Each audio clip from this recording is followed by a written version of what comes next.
That's all trip இது ஒரு auto மற்றும் கேப் புக்கிங் ஆப். சின்ன டவுன்களுக்கு விசேஷம், கோயில், குளம்னு டூர் போறவங்க ஆட்டோ கேப் கிடைக்காம ரொம்ப கஷ்டப்படுவாங்க. அவங்களுக்கு இந்த ஆப் ரொம்ப பிரயோஜனமா இருக்கும். கீழே டிஸ்கிரிப்ஷன்ல இருக்க லிங்கை கிளிக் பண்ணி தட்ஸ் ஆல் ட்ரிப்பை டவுன்லோட் பண்ணிக்கோங்க.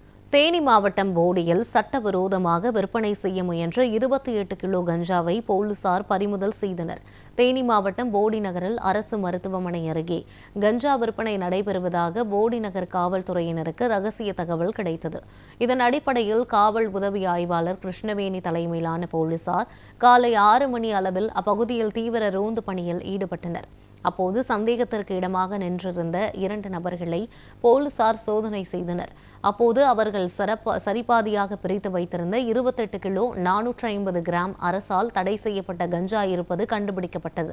இதனைத் தொடர்ந்து போலீசார் கஞ்சாவை பறிமுதல் செய்து இருவரையும் கைது செய்தனர். மேலும் அவர்களிடமிருந்து விசாரணை மேற்கொண்டதில் ராமேஸ்வரம் பகுதியைச் சேர்ந்த முருகமணியின் மகன் கார்த்திக் மற்றும் தூத்துக்குடி மாவட்டம் பகுதியைச் சேர்ந்த ரமேஷின் மகன் அருண் என்பதும் தெரியவந்தது. மேலும் பறிமுதல் செய்யப்பட்ட கஞ்சா ராமநாதபுரம் மற்றும் தூத்துக்குடி போன்ற கடலோர பகுதிகளிலிருந்து போடி நகருக்குள் கொண்டுவரப்பட்டதாக முதற்கட்ட விசாரணையில் தெரியவந்துள்ளது.